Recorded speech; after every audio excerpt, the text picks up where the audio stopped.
So good morning. We're going to talk mostly today about herd immunity and get a little bit more into detail on that. It was with discussions with Janice that I began to realize that all of us approach some of these concepts from very, very different perspectives. Previous items that we've covered, yesterday, for example, was heart damage, direct versus indirect, or both, and what that means in terms of long-term treatment and prevention with COVID-19. Another one we've covered, I think it was last week, COVID silver linings. We've talked a couple of times about telemedicine options, and we've done other updates like ACE receptor inhibitors, ACE receptor medication updates, ARB updates, the New Zealand concept of squashing the curve with some very aggressive transmission and herd immunity concepts, again, which we'll talk about today.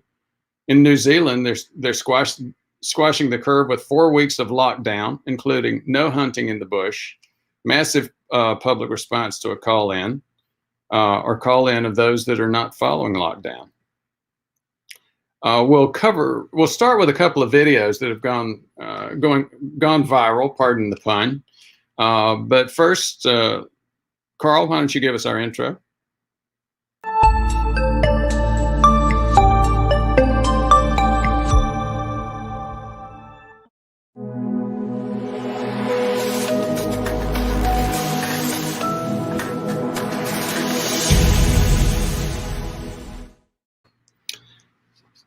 So thanks, Carl. We're going to do a couple of videos to start off this discussion. The first one is the Mousetrap transmission model.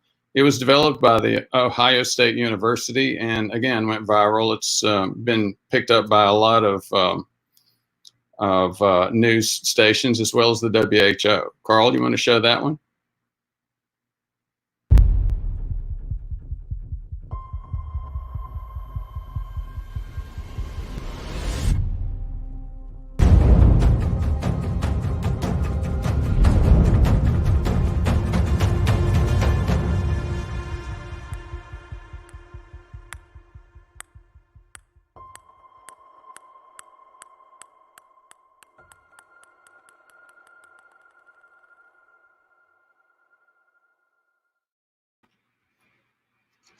The next is a video that helps us understand a little bit more about droplet versus aerosol transmission. You'll see at the end of this video, there's some places along the floor next to the person where 3 or 4 feet away, and that's droplet transmission.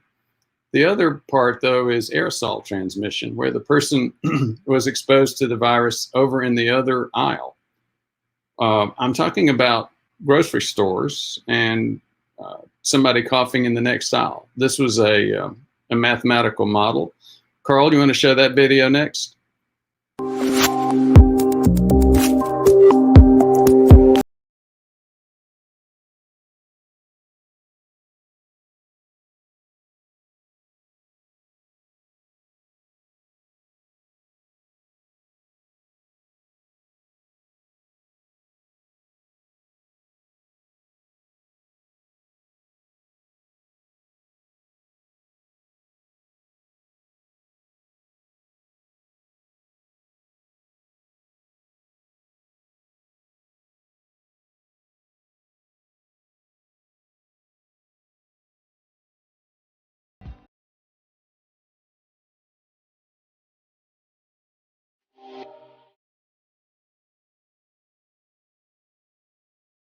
Are we back on my screen?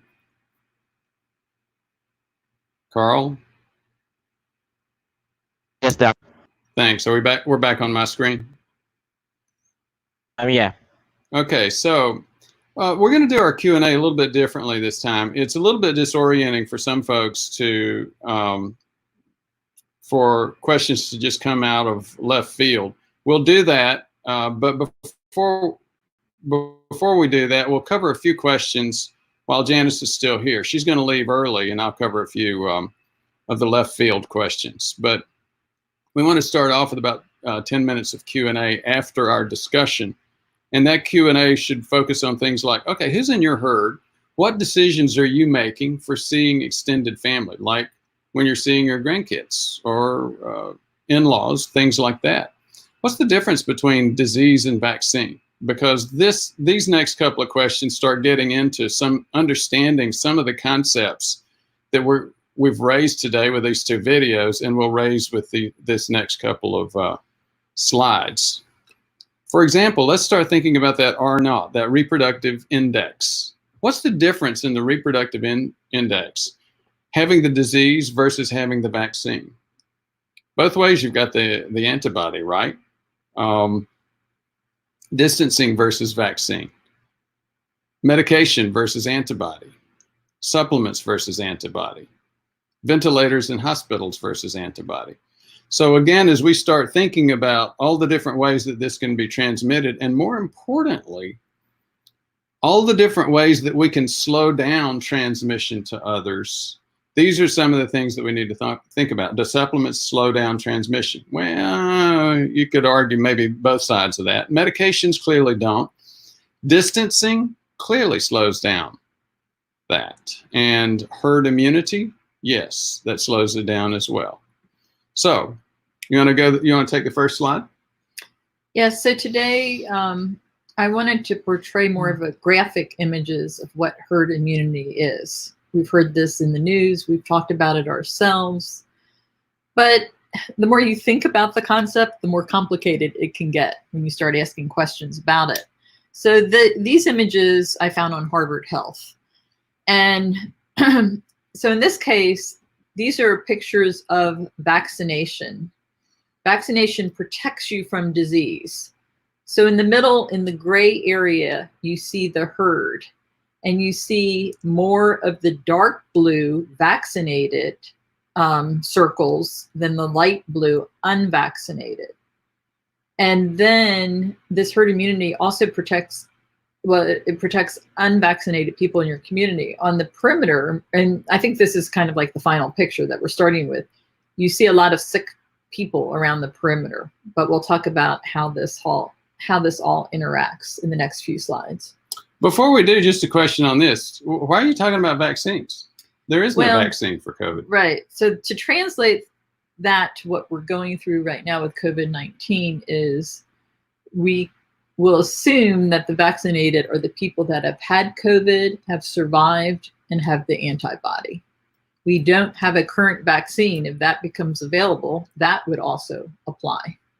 Okay. So let's that gets back to one of the questions we talked about earlier. What's the difference in terms of somebody having a vaccine versus having the antibody or having had the disease? I'll let you answer that. Either way, they've got the disease. I mean, they've got the antibody, they've got adaptive immunity. They're not going to transmit that to someone else. Now, the big difference is somebody who's already had the disease went through this cycle of being able to transmit the disease. And somebody that's had a vaccine has not. Yeah, and you can get even more specific. In the past with flu vaccines, we've had live vaccines. Obviously, having had the disease is a live occurrence of it, but we don't need to go down that bunny trail. I thought you were trying to hint at that. No, not at all. I'm just saying, if somebody just dials in and here's you talking about a vaccine and COVID, it's like, well, what are you talking about? Yeah. Go ahead. So now we're beginning to see how disease spreads without herd immunity. Our colors changed a bit, didn't they? From blue to brown. But we start out with an unvaccinated population on the left. Then we have what should be now is portrayed as brown dots, should have been the dark blue dots. Correct. No. So what's going on? I'm not sure that this is how disease spreads without herd immunity. And here's what we're talking about. The group that we're going to be very interested in is this group in the middle. Mm-hmm. As you see, there's sort of a moat, a barrier around the rest of this group. So, for example, you could consider this to be your mother's nursing home, that herd. Or you could consider this to be you and me and Ozzy. Yeah. Our little family herd, or my family, my extended family at home with my sister, her husband, my mom, and whether or not, you know, the grandkids are joining and stuff like that. Now, this is basically demonstrating what happens without herd immunity. Once these folks get infected, they just continue to pass the infection right on around. And these folks continue to pass the infection right on through there as well. Which so is the more isolated perimeter. The circle in the middle starts getting conflated, you know, starts introducing illness from the outside. Correct, because there is no barrier here in terms of, you know, the people that come in and work in the nursing home. They go home to their own families. They go home to their own families. They go to other places, shopping or whatever. They get infected, and then they bring it into the nursing home. Okay. That's why we have a brownish slide, I guess. Our brownish circle is a blend. I think it should all be red, but okay. You're focused on colors there. Yeah. Now, so here's herd immunity. You want to take that? You want me to? Well, so we have the vaccinated, largely vaccinated herd in the middle, which is the dark blue. And that's what I was trying to discern from the previous slide. You still have some unvaccinated folks. Think about your own family with the flu vaccine. Not everyone in our immediate family gets that vaccine every year. So in our herd, we do have a mix of vaccinated and unvaccinated. But there's a protective, some protection for the people that are even unvaccinated if they are just in their herd. Now, obviously, if they go out to work, etc. Like right now, you and I are in a herd of basically almost like a quarantine because we're only going out once every 3 weeks to pick up groceries. We still have that potential exposure, though. We do have children that are working in the workforce. We do not— at a grocery store. We do not invite them into our house, nor have we entered their house. We have only seen them from 6 feet apart, which is now no longer the safe distance, according to the CDC. They've expanded that distance to 12 or 13 feet. So in this initial picture, that's what you're seeing. You're seeing a herd with the majority being vaccinated with some unvaccinated, which is a true picture of reality. Why don't you go on to the next slide?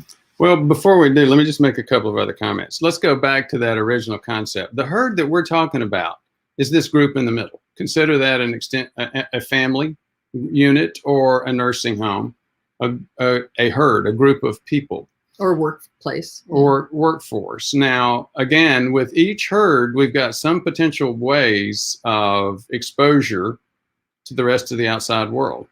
And in this group, the herd was protected this time because the areas where there was any potential exposure to the outside world were already had the antibody. Mm-hmm. So they were not going to get sick when the rest of the world got sick. And so therefore they were not going to transmit it to the susceptibles that were in the herd. So with herd immunity, you've got enough people that are no longer susceptible to where they protect and create a barrier between those that are susceptible and those that are getting the virus out in the rest of the world. Okay. And that's how you have it at the end, where the rest of the world's gotten infected, but not the members of not the susceptible, uninfected members of the herd, because they were protected by those members of the herd that already had antibody. And then not transmit it. And then on the perimeter, the unvaccinated people or the people outside the herd getting sick. Correct. Which is why you have that growing red pattern. So here's a critical question for COVID-19 or coronavirus, SARS-CoV-2, and that is, how much do you need in terms of people with the antibody, either vaccinated or having had the disease? How many do you need in order to protect these folks? And they're making a really good point here. So again, in this model, the connection point they're showing between the outside world and the herd is right here and here. And they're showing that there's fewer vaccinated or fewer people with the antibody in the herd in this slide compared to the first slide. Correct. So you see there's more people that are don't have the antibody. The potential 3 or 4 places that are hitting a connection are right here. Mm-hmm. One of them does not have the antibody. In this case, you had more people that had the antibody, and all 4 of them had the antibody here. At that connection. At that connection point. So it stops at that connection point. In this one, it didn't stop at this connection point. This person became infected, transmitted to this one, who transmitted to this one, who transmitted to this one, this one, this one, this one, this one, this one. So now the ones that were previously protected by the herd, in this lack of proportion or small proportion of people with the antibody, and they're interfacing the unvaccinated with on the inside with the unvaccinated on the outside. Now there's transmission. Correct. And now we begin to see the sick people in the herd in that center gray spot. So one of the core concepts of herd immunity is this: whenever there's an opportunity for transmission to enter the herd, the real question is, does that connection person already have the antibody, or do they not? Or the vaccine, yeah. Now, we'll talk in a few minutes about how contagious a virus is. And the more contagious it is, the more it can jump. You know, the harder it is to maintain herd immunity. And that's why you hear so many challenges about, you know, perhaps with some other diseases, 20-30% might contribute significantly to herd immunity, but not for this disease because it's too easily transmitted. Mm-hmm. And that gets back to how many each person infects once it enters the herd. Right. That rate. Right. And that changes depending upon, so if you go back and you look, if you've got this many people, a large number of them are already have the antibody, then the R naught, or the reproductive index, is going to be lower. Can you give a quick definition of that for the audience? It's very simple. It's the number of people you infect on average. So we've talked about an estimate for COVID-19 was 3. And the next question is, within how many days? And we can quibble over whether it's 3 days or 5 days. But if it's a factor, an index of 3 and a turnover time of 3 days, then one person gets infected today. 3 days later, there are 3 more people. And then it keeps building from there. Right. And then 3 days after that, there are 3 people for each of those. So that's 4 times 3, which is 12. 12. Right. That's a simple explanation. So if you were to look at the last graph with the infection going on. This one? Yes. This looked more like a 1-to-1, R naught of 1, like you can arrow that first one for where it enters. Yeah. We don't know the time span for this, but there's not widespread infection in that herd.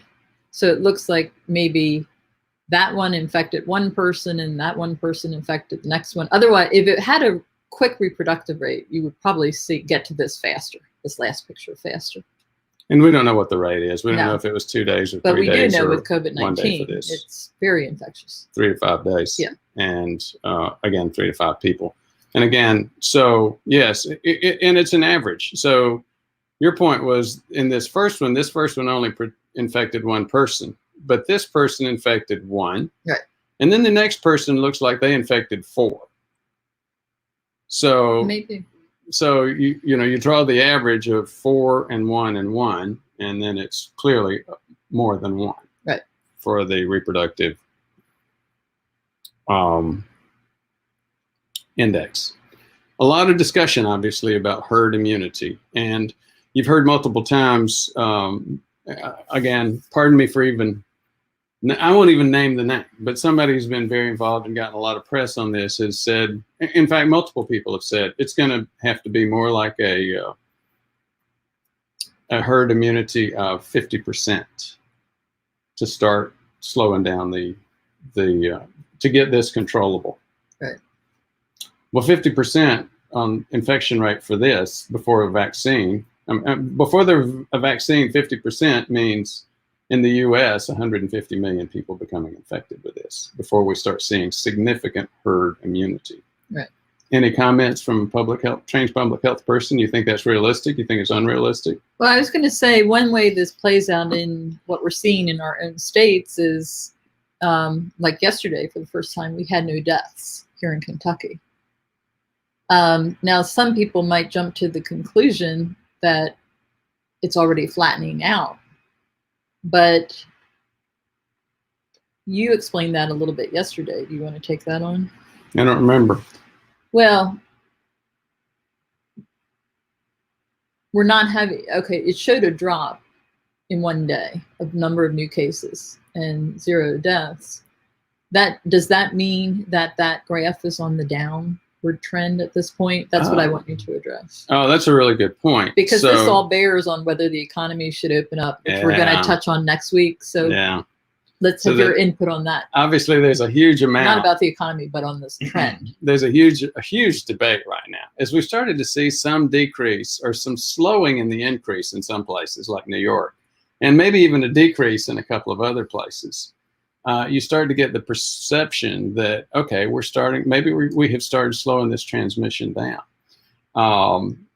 The guys that get pinged on this, Tony Fauci, and I can't remember the name of the CDC director.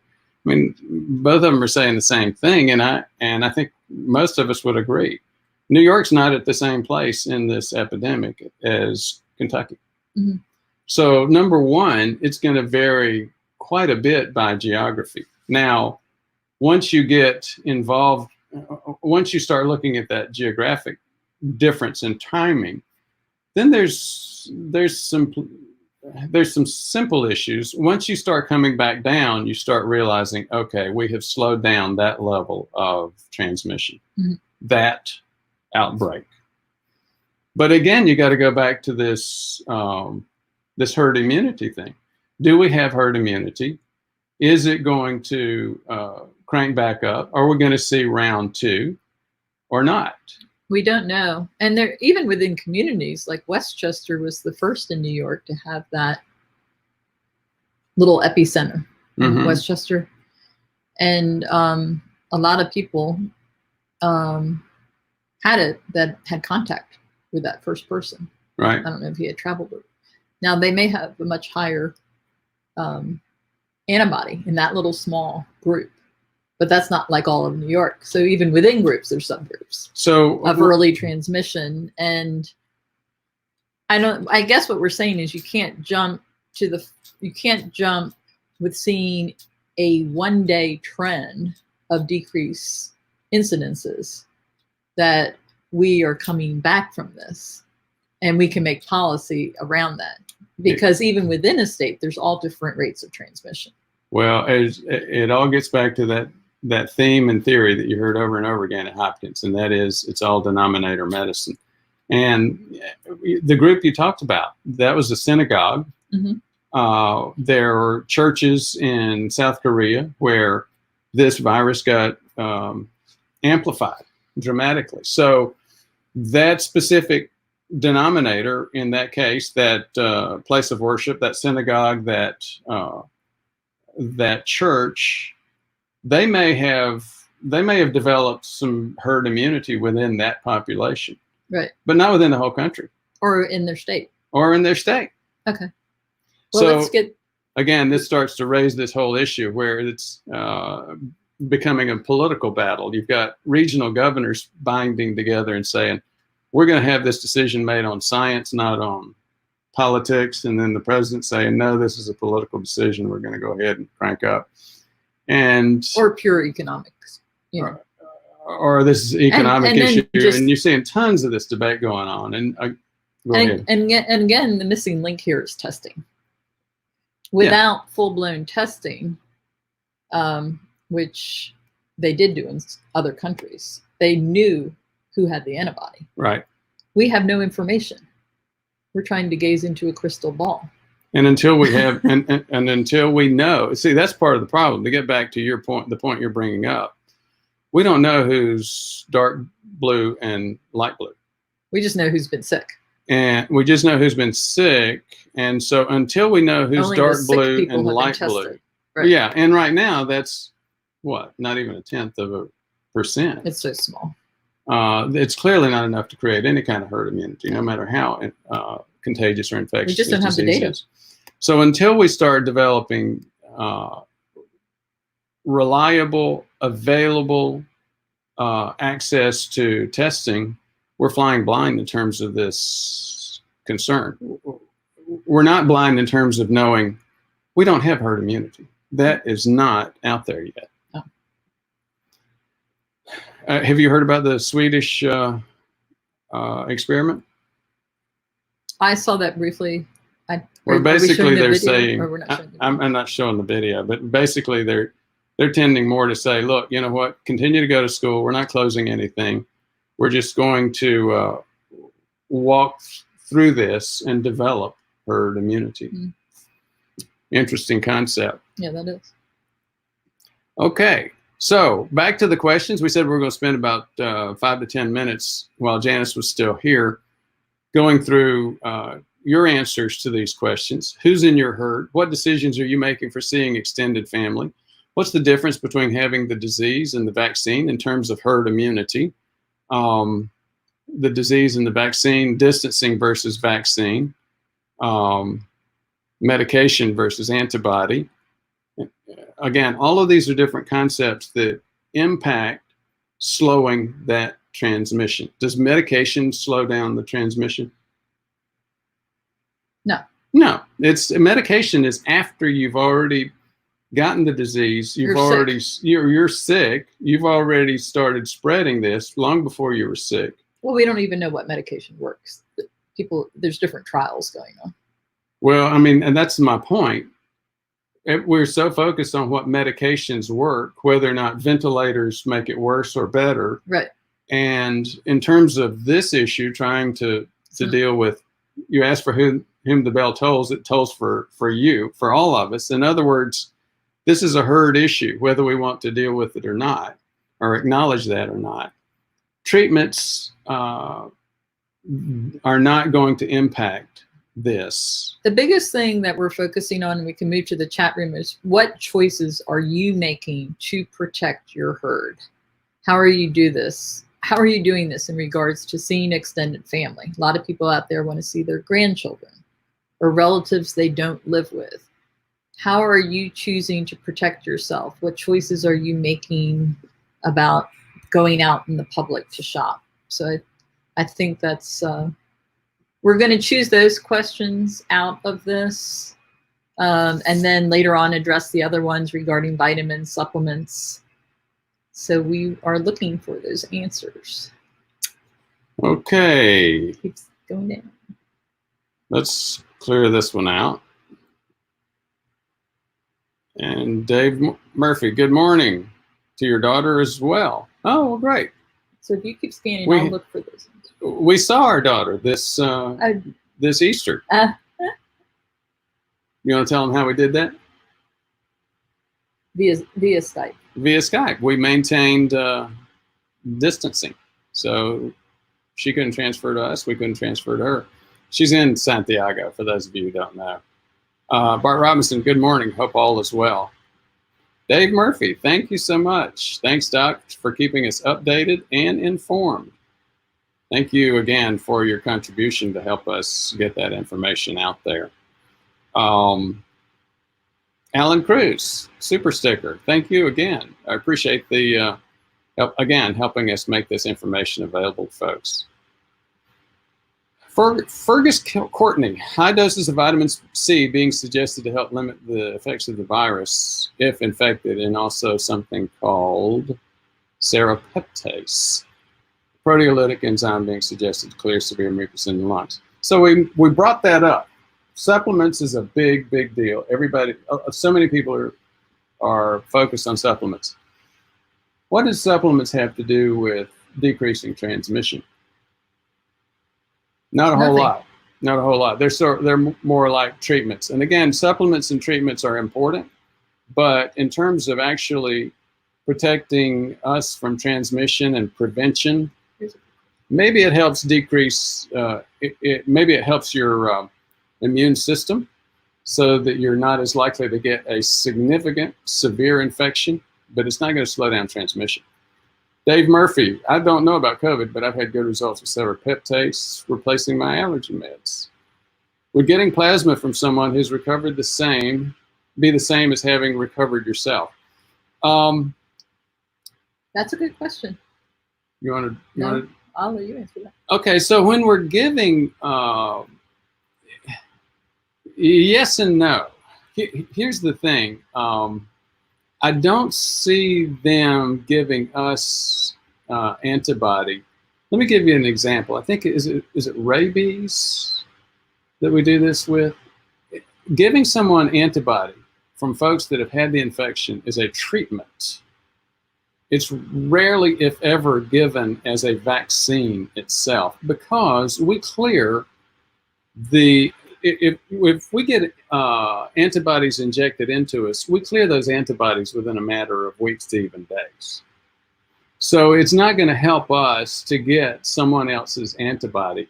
We have to start developing our own antibody from a transmission perspective. That was a great question, C. Lear. Hi, Nick.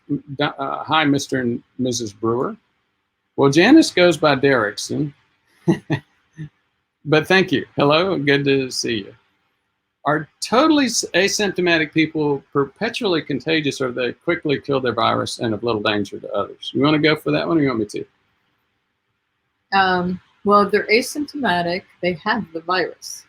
They just don't have the full-blown symptoms. You and I are asymptomatic. But we're assuming we have not been exposed. Correct. And I think that's part of the assumption that Joseph Page is making here. Someone who is infected, not just exposed, but infected. Are they perpetually contagious, or have they quickly killed their viruses and are of little danger to others? Have you ever heard the term Typhoid Mary? Typhoid Mary was a household worker, a maid, cook, child care person in New York. She had had infection with typhus, or with typhoid fever. Mm-hmm. And she had not cleared it.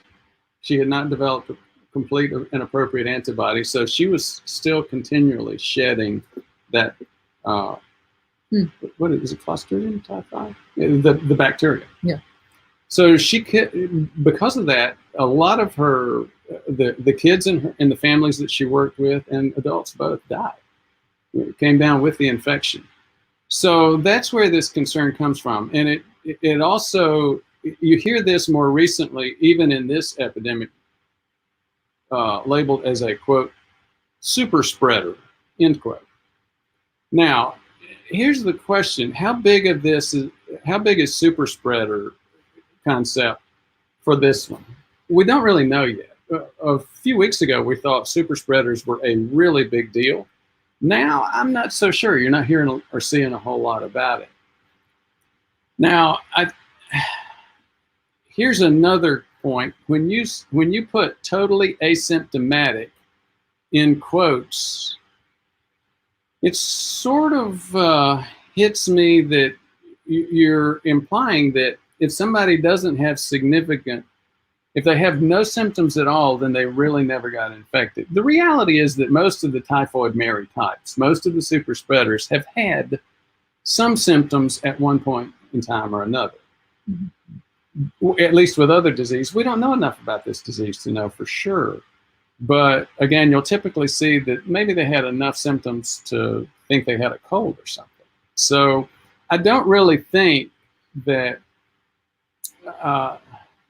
that this thing about having no symptoms is significant. Some of them have little to no symptoms at all. Most of them never notice that they have symptoms. There's a couple up there I saw where I guess, did it already page down? No. So we're staying, this is Dave Murphy. We're staying away from that's- extended family at this point due to high risk people in extended family. My wife and I are essentials, so still working every day. That's a big deal. I'm assuming you're essentials. I'm assuming you're working in that truck, that rig. We've had issues as people start to get their heads wrapped around this issue. I've had family members where you had a 90-year-old lady, and two 70-year-olds in two generations. Skip the generation. The younger ones, 13 and 15-year-olds, came in to visit. Grandchildren and great-grandchildren. Yeah, grandchildren, great-grandchildren came in to visit. They had been living with the generation in between those. Their father was going to work. And their father was going to work. And it's like, well, wait a minute. How airtight is that? Well, and I do want to emphasize, it's a very difficult choice. And it's hard to wrap your head around this herd immunity and maintaining distance. And, you know, there's people that don't have a choice. They have young adults living in their house. They were already living there. Ours are living outside of the home. And we've mentioned previously, we've met one at a empty shopping outlet and walked with him about 10 feet apart. And then our daughter who lives overseas, well, we Zoomed, we Skyped with the whole family on our celebration, which was Easter, over the weekend. But it's a difficult choice, especially if you live in the same town as your, for instance, grandchildren or even children. Our son lived with us 2 years ago, and he worked at the grocery. Yeah. What if he lived with us now and worked at the grocery? We would not put him out. No. And so I don't want to belittle the decision making that goes into that.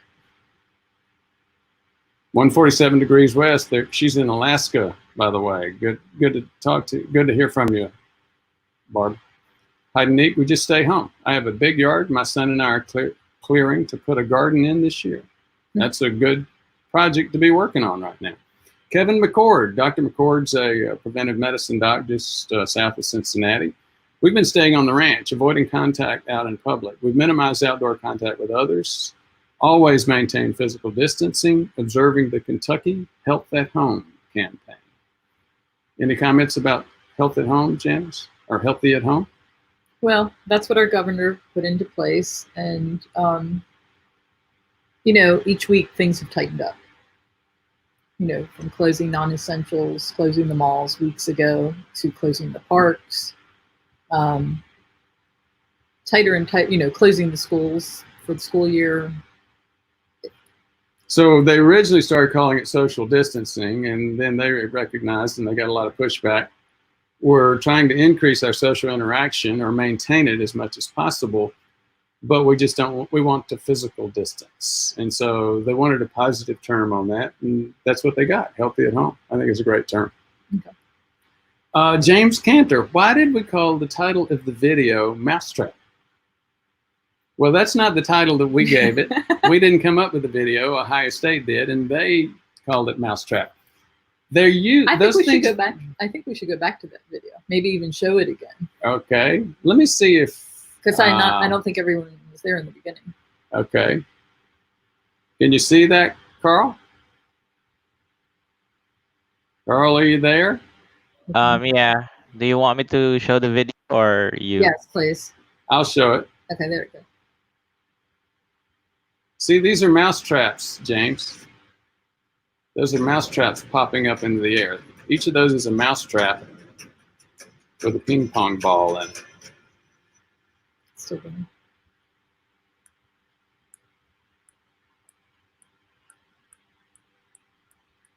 That in itself can open up discussion.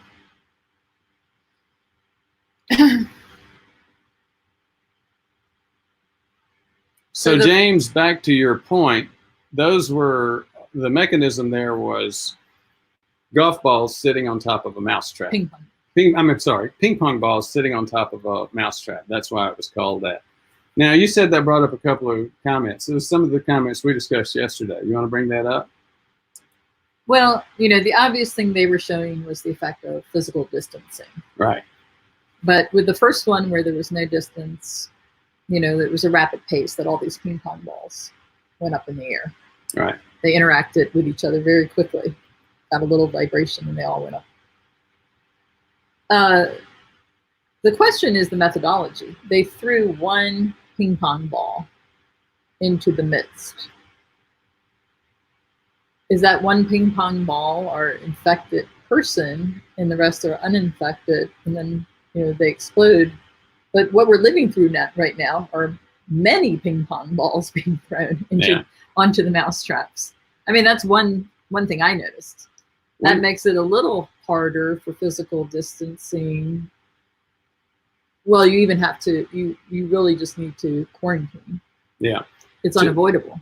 To me, the biggest question is in terms of methodology and analogy and how well does that spread over is, are we actually distancing as much as the distance between those, the first one and the second one? In the first one, they were adjacent to each other. Right. In the second one, they looked like they were only 6 inches apart, which makes you feel like, well,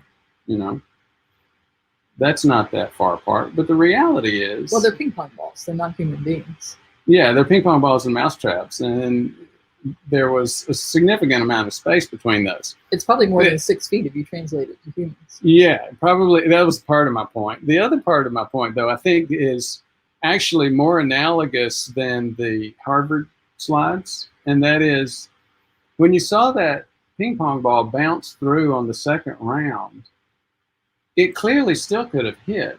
But even had it hit, it wasn't likely to hit a whole lot of people. And that's really much more analogous to what we've got going on here. If there's no way we can totally protect ourselves. Mm-hmm. If we don't get groceries, we don't eat, we'll starve and die. So we've got to have some way of getting groceries. And the first responders can't protect themselves at all. The first responders can't protect themselves at all. But if you look at the pictures of the traffic in New York today versus 6 months ago, or the traffic in Wuhan, China, in February versus back last July, totally different. Right. So yes, there was no way to totally assure that ping pong ball was not going to hit another trap. Just the fact that we spread it out significantly greatly decreased that chaotic explosion that we saw in the first one. Yes, our society has changed. Maybe not overnight, but over the last 2 months. Yeah. Now, then you get to the other side of that same question, and that is, okay, let's say we do this. How long can we keep that up? And are we safe dropping ping pong balls again or going back out? Or are we safe pushing all of the mousetraps right back together again? That's what we're considering doing right now. That's the debate. Is it safe now to push all of the ping pong balls back together? Well, and the other thing that we haven't addressed is they space those mousetraps equidistant apart. Right, and that's not what's going on. That's not the reality of society. It's not the reality among states. It's not the reality within states or within families. Right. So that is a ideal setup. And it's, again, assuming some things that are just maybe not realistic. So Fergus Courtney, in Ireland, we're told to stay at home. Only essential limited journeys must be made. Shop for food, meds, banking. 2 kilometer radius from home for exercise is loosely monitored, but widely adhered by the Irish. Physical distancing and good sanitation. I want to bring up banks for just a minute. I think more and more people are using, at least what we have in this country, is the ability to take a picture of your check front and back with the endorsement and deposit instead of going to banks and lining up using the plastic canisters that everyone touches. So again, more. Can you and I both move over just a little bit? There we go. Thanks. I wanted to get. I'm trying to edge them out. You're doing a good job. But yeah, we never did that. Now you're doing it. Well, I actually started in January. Making deposits without going to the bank. I started changing my habits around flu time anyways. Like I drive through pharmacy versus pickup. So that has helped me a little bit. And Fergus is mentioning another one of your favorite items, Proper washing of hands with soapy water is mentioned constantly. And I do want to bring up the CDC now says take off your outdoor shoes. It comes in on the shoes. Mm. That's a hard one for Ford. It's difficult for The me. hand washing was hard enough. Right. Okay, Kevin, Dr. McCord again. Concerned that many people may be minimally symptomatic and spread the virus without knowing. Fully expect to see some hotspots reemerge over the coming months when people return to work. No question. And I think that is the major issue here. And that is if the majority of cases don't have COVID-19, they just have more of a cold or upper respiratory or minimal infections, then there's transmission going on within all of these different places that we've seen. Even though we've shut down, there's still some minimal transmission. All you have to do is push all those mousetraps right back together again, and then we start seeing the chaos and the popping. Mm-hmm. Dave Murphy, off to work, stay safe. I'll have to watch the rest of this when I get back. Good luck, Dave. Good luck, and thank you so much for what you do. Hi, Nick. I still think it's an airborne virus, so 6 feet is fine as long as not facing each other. Try not to be in a closed space for a long time. Outside is best. Better if there is wind or air movement. I would agree with a lot of what you're saying, Hi, Nick, but here's, maybe you're not saying this. I don't know that 6 feet is fine. I think the CDC is not saying. They're saying 6 feet is not fine. Okay, you want to take that? No, go ahead. So, like Janice was saying, the CDC is saying, look, 6 feet, people are getting it 13 feet away. So it's not just what we call droplet transmission. Droplet, if I remember that video in the grocery store correctly, the droplets were the things that were in the same aisle 2 or 3 feet away. Yeah, that was a good. But the aerosol was went to the next aisle. Okay, Carl, why don't you show that again? Which one, Doc? Grocery. The grocery. Here, wait a minute. Okay, go ahead.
So thanks again, Carl.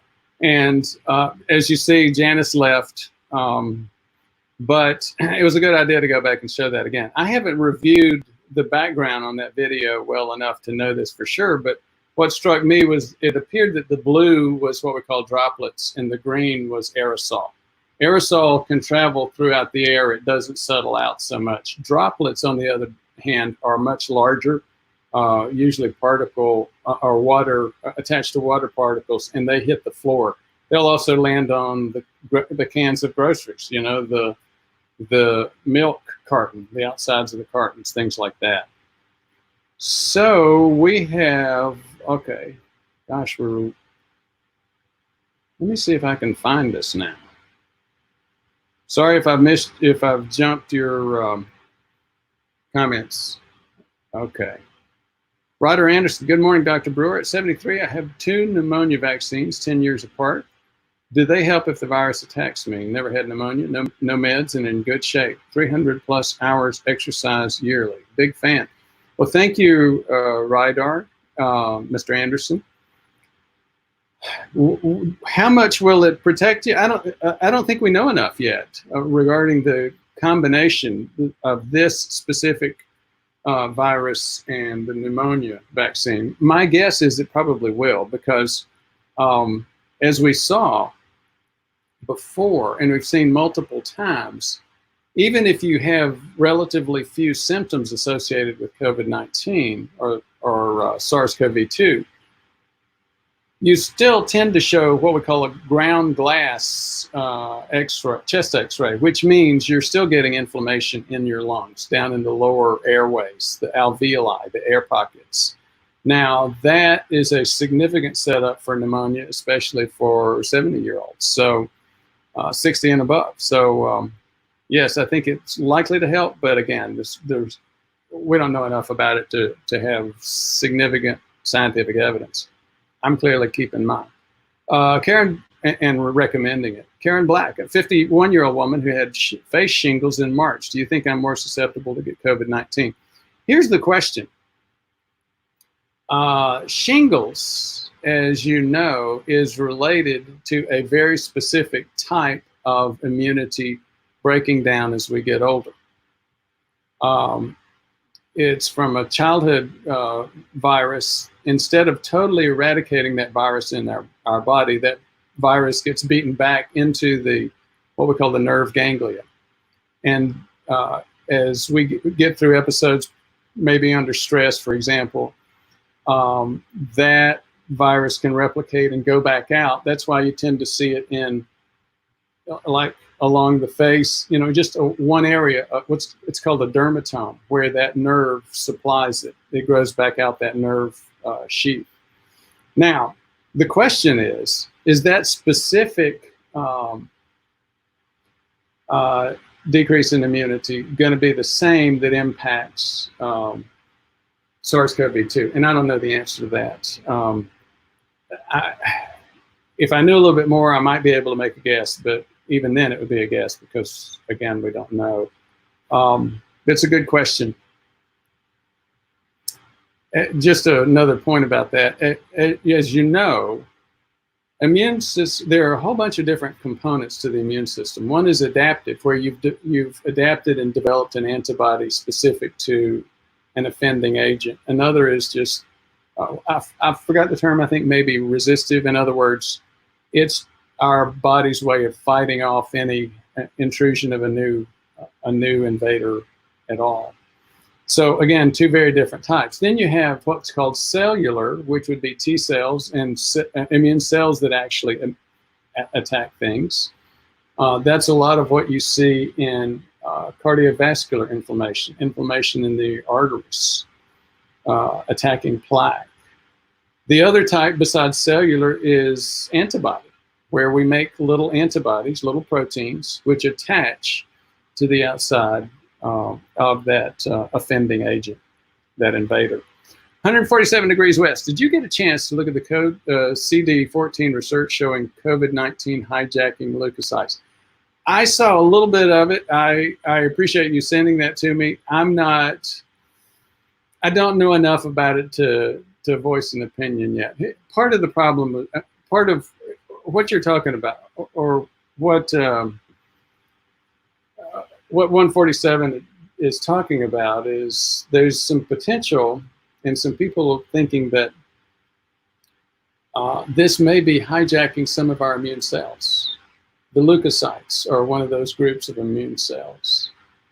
Now, if it is hijacking immune cells per se, then the next analogy they've drawn is, well, that's part of the mechanism that happens with HIV. And then I think it's a little bit premature to start making those connections, because HIV has been such a devastating, emotionally laden type of pandemic, and because of the lifestyle issues associated with susceptibility and transmission, again, ethics issues, and just a bunch of other stuff. I think it's a little bit early to link that. And even if you do find that there are immune cells that are being hijacked, it's still not exactly the same. I mean, HIV is a long, chronic infection type of process. This is very quick. Because it's quick, it's much less likely. Well, anyhow, that's about as much as I've seen. It's very interesting, and yes, I look forward to seeing future developments in this area of, is COVID-19 or SARS-CoV-2, is it actually hijacking some of the immune cells that we've been talking about? Looks like we had 3 copies of that question.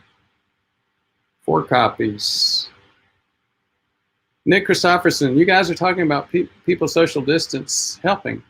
But what about the major way farming has changed in the 90s? Factory farming has gone out of control. Well, you bring up a really good point. And if you started to watch some of the videos about the SARS-CoV-2 pandemic and the meat plants, the meat packing plants, you begin to get an understanding, I think, of what Nick's talking about. These people, and I've toured these plants in terms of my occupational medicine activity. These people are just right down the row, each doing a single separate cut on the animal's carcass. And one of the pictures showed they had dealt with it. What they had done is put a plastic piece of clear plastic, this wide, this small, this tall, between the 2 people standing side by side. Go back and think about that image of the plastic strip between the 2 workers, and think about the video, the last video we just looked at, the aerosol transmission with it going 6 to 13 feet in the air. That's just not gonna, those plastic sheets are not going to stop transmission within a meatpacking plant. And then you get into the whole issue of, okay, let's say somebody sneezes, it gets on the meat. How long does it stay on the meat? How long is it infectious from the meat? And is it infectious at all from food? There's a whole debate around that issue. Carl Jones, what is your opinion on sunscreens? Low vitamin D, poor soil health, and low minerals such as zinc. Well, that's a whole bunch of different topics, and I have more than one opinion on multiple topics. I will tell you this. Number one, vitamin D is clearly an issue. You do need to supplement with it. The vast majority of people do. Saying I live south of Seattle or Atlanta, neither one of those help. I've got people from all latitudes. The husband who's playing 2 to 4 hours of golf a day has low vitamin D, and the wife who stays indoors all day has normal vitamin D. So relying on sunscreens, or even saying that sunscreens is knocking this out, is just not true. Poor soil health.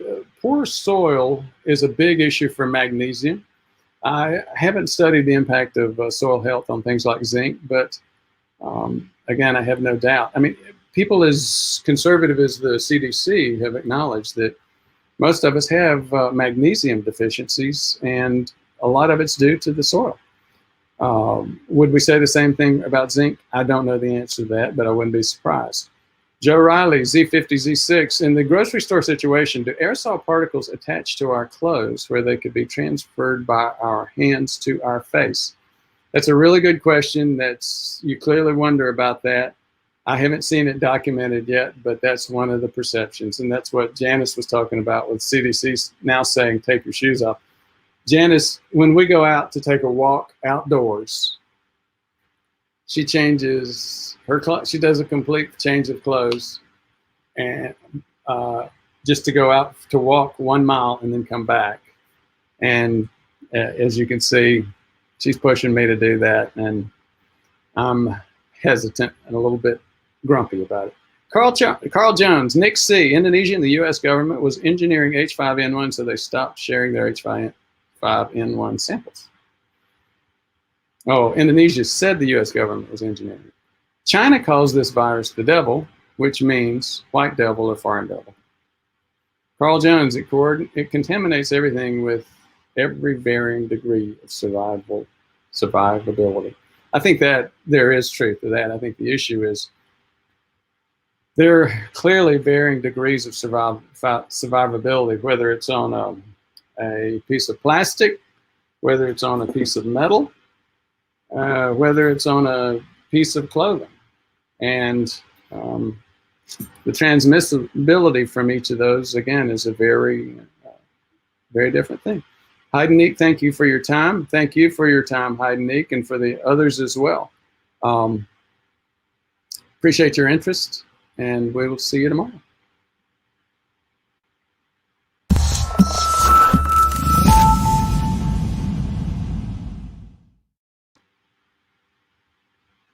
Thank you, Carl. Doc. Well, Have a good evening. you too, Doc. Bye-bye.